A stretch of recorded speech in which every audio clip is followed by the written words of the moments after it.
കർണാടക ഗ്രാമ വികസന പഞ്ചായത്ത് വകുപ്പ് മന്ത്രി പ്രിയങ്ക് ഖാർഗെ കഴിഞ്ഞ ദിവസം കേന്ദ്രത്തിൽ കോൺഗ്രസ് അധികാരത്തിലെത്തിയാൽ RSSനെ നിരോധിക്കും, RSSൻ്റെ ഒരു പ്രവർത്തനങ്ങളും ഇന്ത്യയിൽ അനുവദിക്കില്ല എന്ന് പറഞ്ഞ മന്ത്രിയാണ്, കോൺഗ്രസ് നേതാവാണ്.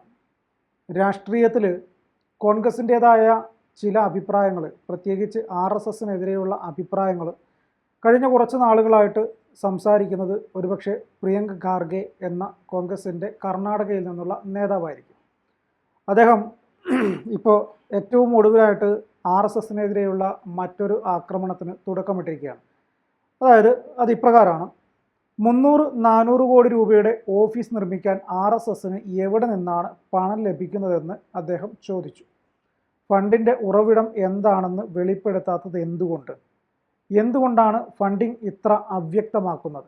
ആർക്കെങ്കിലും ഉത്തരമറിയാമെങ്കിൽ എന്നോട് പറയൂ. എന്തായാലും തനിക്ക് ഉത്തരം അറിയാമെന്നും ഖാർഗെ കലബുർഗിയിൽ മാധ്യമങ്ങളോട് പറഞ്ഞു. തങ്ങൾ 3 അക്കം കടന്ന് അധികാരത്തിലെത്തിയാൽ ED, IT പോലുള്ള ഏജൻസികളെ RSS ആസ്ഥാനത്തേക്ക് അയക്കുമെന്നും അദ്ദേഹം മുന്നറിയിപ്പ് നൽകി.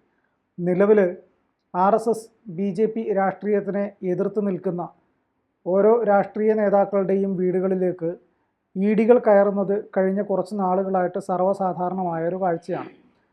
EDയെ പണ്ട് കൂട്ടിലടച്ച് തത്ത എന്ന് പറഞ്ഞിട്ട്, CBIയെ ഒക്കെ പണ്ട് കൂട്ടിലടച്ച് തത്ത എന്ന് പറഞ്ഞിട്ടുണ്ടെങ്കിൽ EDയെ ഇപ്പോൾ രാജ്യം ഭരിക്കുന്ന രാഷ്ട്രീയ പാർട്ടിയും അവരുടെ പോഷക സംഘടനയായിട്ടുള്ള RSSും അവർ രണ്ടുപേരും കൂടെ ചേർന്ന് രാഷ്ട്രീയ ആയുധമാക്കി ഉപയോഗിക്കുന്നു എന്നതാണ് കഴിഞ്ഞ കുറച്ച് നാളുകളായിട്ട് കോൺഗ്രസ് ഉയർത്തിയിരുന്ന ആരോപണം. അതിൻ്റെ പ്രധാനപ്പെട്ട ഒരു കാരണം പല കോൺഗ്രസ് നേതാക്കളുടെയും, പ്രത്യേകിച്ച് RSSനെയും BJPയെയും എതിർത്ത് സംസാരിക്കുന്ന പല കോൺഗ്രസ് നേതാക്കളുടെയും വീടുകളിലേക്കും ഓഫീസുകളിലേക്കും EDയെ അയക്കുന്ന ഒരു സമീപനം BJPയുടെ ഭാഗത്തു നിന്ന് ഉണ്ടാകുന്നുണ്ട്. EDയെ അയച്ച് കുറച്ച് തെളിവുകളൊക്കെ കിട്ടി എന്ന് പറഞ്ഞ് അവരെ സമ്മർദ്ദത്തിലാക്കുക. അതിനുശേഷം സ്വാഭാവികമായിട്ടും പിന്നീട് നമ്മൾ കാണുന്ന കാഴ്ച എന്ന് പറഞ്ഞു കഴിഞ്ഞാൽ ഈ പറഞ്ഞ കോൺഗ്രസ് നേതാക്കളെല്ലാം കൂടെ ചേർന്ന് BJPയിൽ ജോയിൻ ചെയ്യുന്നൊരു കാഴ്ചയാണ് കഴിഞ്ഞ കുറേ നാളുകളായിട്ട് കാണുന്നത്. അതേ നയമാണ് 3 അക്കം ലഭിച്ച് അധികാരത്തിലെത്തിക്കഴിഞ്ഞാൽ കോൺഗ്രസും നടപ്പിലാക്കുക എന്ന് യാതൊരു ചളിപ്പുമില്ലാതെ പറഞ്ഞിരിക്കുകയാണ് പ്രിയങ്ക് ഖാർഗെ. അതായത് RSSൻ്റെ ആസ്ഥാനത്തേക്ക് ഞങ്ങൾ EDയെ അയക്കും. അതായത് ഇവരും അധികാരത്തിലെത്തിക്കഴിഞ്ഞാൽ രാഷ്ട്രീയ ആയുധമായി EDയെ ഉപയോഗിക്കുന്നു. ചുരുക്കി പറഞ്ഞു കഴിഞ്ഞാൽ ഭരിക്കുന്നത് ആരാണോ അവരുടെ ഒരു ചട്ടുകമായിട്ട് പ്രവർത്തിക്കാൻ വേണ്ടിയുള്ള ഒരു ഏജൻസി മാത്രമായിട്ട് ED മാറും എന്ന് ആണ് അതിൻ്റെ അർത്ഥം. നിലവിൽ ആ ഒരു അവസ്ഥയിലാണ്. ഇനി അടുത്ത ഭരണം എങ്ങാനും കോൺഗ്രസിന് കിട്ടിയാൽ അപ്പോഴും ഇത് തന്നെയായിരിക്കും എന്ന് സാരം. RSSും BJPയും ഭരണഘടനാ വിരുദ്ധരാണെന്ന് പ്രിയങ്ക് ഖാർഗെ പറഞ്ഞു. മുമ്പും താൻ ഇക്കാര്യം പറഞ്ഞിട്ടുണ്ട്. അധികാരം ലഭിച്ചാൽ രാജ്യത്തിൻ്റെ ഐക്യത്തിന് ഭീഷണിയാകുന്ന മതത്തിൻ്റെ അടിസ്ഥാനത്തിൽ സമുദായങ്ങളെ ഭിന്നിപ്പിക്കുന്ന, ഭരണഘടനയുടെ തത്വങ്ങൾ ലംഘിക്കുന്ന സംഘടനകൾക്കെതിരെ നടപടിയെടുക്കും. ജാതി വർഗീയ വിദ്വേഷം പ്രചരിപ്പിച്ച് രാജ്യത്തിൻ്റെ സാമൂഹികവും സാമ്പത്തികവുമായ വികസനത്തിന് ദോഷം വരുത്തുന്നവർ ദേശവിരുദ്ധരാണെന്ന് അംബേദ്കർ പറഞ്ഞിട്ടുണ്ടെന്നും ഖാർഗെ ചൂണ്ടിക്കാട്ടി. ഖാർഗെയുടെ ഇതിനു മുന്നിലത്തെ ഒരു പരാമർശം, RSS ഈ പറഞ്ഞതുപോലെ ഭരണഘടനയിൽ കാലാനുസൃതമായ മാറ്റങ്ങൾ വരുത്തണം, അംബേദ്കർ വിഭാവനം ചെയ്ത ഭരണഘടനയിൽ നിന്ന് ഇന്ദിരാഗാന്ധി ഉൾപ്പെടെ ഒരുപാട് മാറ്റങ്ങൾ വരുത്തിയിട്ടുണ്ട്, അതിൽ നിന്ന് മതേതരത്വവും സോഷ്യലിസവും ഒക്കെ എടുത്തു കളയണം, അംബേദ്കർ എഴുതി ചേർത്ത ഭരണഘടനയിൽ അങ്ങനെ ഒരു 2 പദങ്ങളില്ല എന്ന് പറഞ്ഞതിന് ശേഷം ആണ് RSSന് ഭരണഘടനയെ പോലും വിലയില്ല, RSS ഭരണഘടനയെ മാനിക്കുന്നില്ല, RSS ഇന്ത്യയിലെ നിയമങ്ങൾ അനുസരിച്ച് പ്രവർത്തിക്കുന്ന ഒരു സംഘടനയല്ല, ഒരു കൂട്ടായ്മയല്ല, അതുകൊണ്ട് RSS എന്ന് പറയുന്ന സംഘടനയെ അല്ലെങ്കിൽ ആ കൂട്ടായ്മയെ ഇന്ത്യയിൽ നിന്ന് നിരോധിക്കണം എന്ന് കഴിഞ്ഞ കുറച്ച് നാളുകളായിട്ട് പറഞ്ഞുകൊണ്ടിരിക്കുന്ന രാഷ്ട്രീയ നേതാവാണ് പ്രിയങ്ക് ഖാർഗെ. തുടക്കം മുതൽ RSS ഇന്ത്യൻ ഭരണഘടനയെ എതിർക്കുന്നുണ്ട്. അവരുടെ മുഖപത്രമായ ഓർഗനൈസറിൽ ഭരണഘടനയെ എതിർത്തിരുന്നു. മനുസ്മൃതിക്ക് വേണ്ടിയാണ് അവർ വാദിച്ചത്. ബ്രിട്ടീഷ് സൈന്യത്തിൽ ചേർന്ന നേതാജി സുഭാഷ് ചന്ദ്രബോസിൻ്റെ സൈന്യത്തിനെതിരെ പോരാടാൻ ഇന്ത്യക്കാരോട് സവർക്കർ ആഹ്വാനം ചെയ്തു. അദ്ദേഹം എന്തുകൊണ്ടാണ് ബ്രിട്ടീഷുകാരുടെ പെൻഷൻ സ്വീകരിച്ചത്, എന്തിനാണ് ബ്രിട്ടീഷുകാർക്ക് മാപ്പപേക്ഷ എഴുതിയതെന്നും പ്രിയങ്ക് ഖാർഗെ ചോദിച്ചു. അതായത് RSS എന്ന് പറയുന്ന സംഘടന ഇന്ത്യക്കകത്ത് പ്രവർത്തിക്കുന്നത് യാതൊരു വിധത്തിലും ഇന്ത്യൻ നിയമങ്ങൾ അനുശാസിക്കുന്ന രീതിയിലല്ല. പകരം RSSൻ്റേതായ രീതിയിൽ ഭരണഘടനയെപ്പോലും മാറ്റിയെഴുതാൻ തയ്യാറായിക്കൊണ്ട് RSS സമാന്തരമായിട്ട് ഒരു ഭരണഘടന സൃഷ്ടിച്ച് അവരുടേതായ രീതിയിൽ പ്രവർത്തിക്കുന്നു. മനുസ്മൃതിയാണ് അവർക്ക് ഏറ്റവും വലുത്. മനുസ്മൃതി നടപ്പിലാക്കാൻ അല്ലെങ്കിൽ മനുസ്മൃതിക്കനുസരിച്ച് മാത്രം പ്രവർത്തിക്കുന്ന ഒരു സംഘടനയ്ക്ക് ഇന്ത്യയുടെ കോൺസ്റ്റിറ്റ്യൂഷൻ, ഭരണഘടന എന്ന് പറയുന്ന അതിനെ ബഹുമാനിക്കാനോ അല്ലെങ്കിൽ അതിനനുസരിച്ച് പ്രവർത്തിക്കാനോ സാധിക്കാത്തിടത്തോളം കാലം RSS ഇന്ത്യയിൽ നിലനിൽക്കരുത്. RSSനെ നിരോധിക്കുക തന്നെ വേണം. നിലവിലെ സാഹചര്യത്തിൽ RSSനെ നിരോധിക്കാൻ ഇവർക്കാർക്കും സാധ്യമല്ല. അതുകൊണ്ട് തന്നെ അടുത്ത തെരഞ്ഞെടുപ്പിൽ ശക്തമായ മത്സരം കാഴ്ചവെച്ച് അധികാരത്തിൽ വരാനുള്ള എല്ലാ ശ്രമങ്ങളും കോൺഗ്രസിൻ്റെ ഭാഗത്തു നിന്നുണ്ടാവും.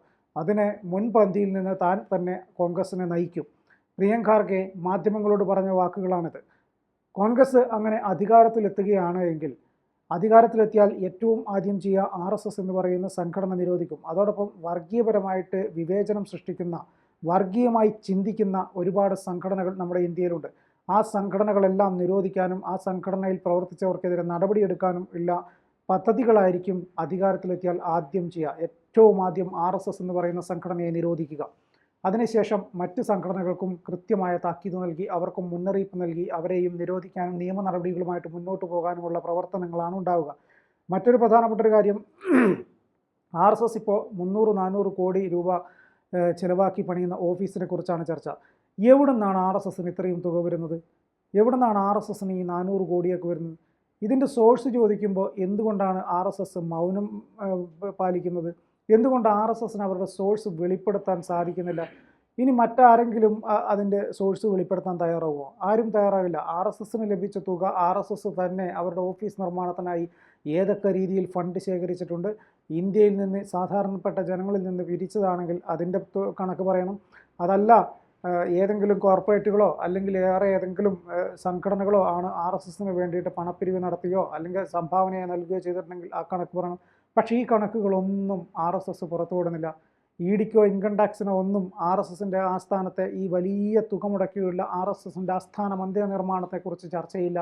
അവർക്കാർക്കും അതിൻ്റെ രേഖകൾ അറിയേണ്ട, അവർക്ക് അതിൻ്റെ സോഴ്സുകൾ അറിയേണ്ട, അവർക്ക് ആ പണം ആരുടേതാണെന്ന് അറിയേണ്ട, അതിനെക്കുറിച്ചുള്ള യാതൊരു ചർച്ചയുമില്ല. അതിനെക്കുറിച്ച് യാതൊരു ചർച്ച പോയിട്ട് ഒരു ചെറിയ വിരലനക്കാൻ പോലും ഇഡിയോ ഇൻകം ടാക്സോ തയ്യാറാകുന്നില്ല. എന്തുകൊണ്ടാണ് ഇവർക്ക് RSSനെ ഭയം? എന്തുകൊണ്ടാണ് RSSൻ്റെ ആസ്ഥാനത്തേക്ക് ഇഡി പോകാത്തത്? പക്ഷേ ഞങ്ങൾ അധികാരത്തിലെത്തിയാൽ ഏറ്റവും ആദ്യം RSSൻ്റെ ഓഫീസിലേക്ക് ഇഡിയെ പറഞ്ഞേക്കും. ഇഡി ഉദ്യോഗസ്ഥരെ കൊണ്ട് RSSൻ്റെ ഇതുവരെ നടത്തിയിട്ടുള്ള എല്ലാ പണമിടപാടുകളും അന്വേഷിക്കും. ആ പണമിടപാടുകളെല്ലാം അന്വേഷിച്ച് അതിൽ കൃത്യതയില്ല എങ്കിൽ കൃത്യമായ നടപടികളുണ്ടാകും. അതായത് ഇഡിയെ അയച്ച് RSSനെ ഭയപ്പെടുത്തും എന്നർത്ഥം. RSS എന്ന് പറയുന്ന സംഘടന അല്ലെങ്കിൽ ആ ഒരു കൂട്ടായ്മ ഒരു രാഷ്ട്രീയ പാർട്ടിയല്ല, അല്ലാതെ തന്നെയുള്ളൊരു കൂട്ടായ്മ. അതിൻ്റെ ലേബലിലാണ് അല്ലെങ്കിൽ അതിൻ്റെ പിൻബലത്തിലാണ് നിലവിലെ കേന്ദ്ര ഭരണം പോലും നടക്കുന്നത്. ഈ ഒരു സാഹചര്യത്തിൽ കേന്ദ്രത്തിൽ ഭരണത്തിലെത്തിയാൽ RSSനെ നിരോധിക്കുമെന്നും RSSന് എതിരെ നടപടി ഉണ്ടാവുമെന്നും ഇഡി അയച്ച RSSനെ ഭീഷണിപ്പെടുത്തും എന്നൊക്കെ പറയുമ്പോൾ അടുത്ത തെരഞ്ഞെടുപ്പിൽ അറ്റ്ലീസ്റ്റ് 3 അക്കം കണ്ട് ജയിക്കാനുള്ള അല്ലെങ്കിൽ അധികാരത്തിലെത്താനുള്ള മാർജിനിലേക്ക് എത്തിയാൽ മാത്രമേ ഈ പറഞ്ഞ കാര്യങ്ങളൊക്കെ നടപ്പിലാക്കാൻ സാധിക്കൂ. അതുകൊണ്ട് തന്നെ വരുന്ന തെരഞ്ഞെടുപ്പിൽ കോൺഗ്രസ് ഈ പോകുന്നത് പോലുള്ള പോക്കാണെങ്കിൽ അതിന് വളരെ വിദൂര സാധ്യതകൾ മാത്രമേ ഉള്ളൂ. ശക്തമായ മത്സരം നടത്തിയിട്ട് കോൺഗ്രസിൻ്റെ നേതാക്കന്മാർ അധികാരത്തിൽ വരികയാണെങ്കിൽ അപ്പോൾ നമുക്ക് RSSനെ നിരോധിക്കുന്നതും RSSൻ്റെ കേന്ദ്ര ആസ്ഥാനം നിർമ്മാണവുമായി ബന്ധപ്പെട്ടുള്ള അഴിമതിയുണ്ടെങ്കിൽ അതിന് നേരെ ഇഡിയെ പറഞ്ഞയക്കാനും ഒക്കെ സാധിക്കുകയുള്ളൂ. നമുക്ക് വരും തെരഞ്ഞെടുപ്പ് കഴിഞ്ഞതിന് ശേഷം അതിനെക്കുറിച്ച് സംസാരിക്കാം.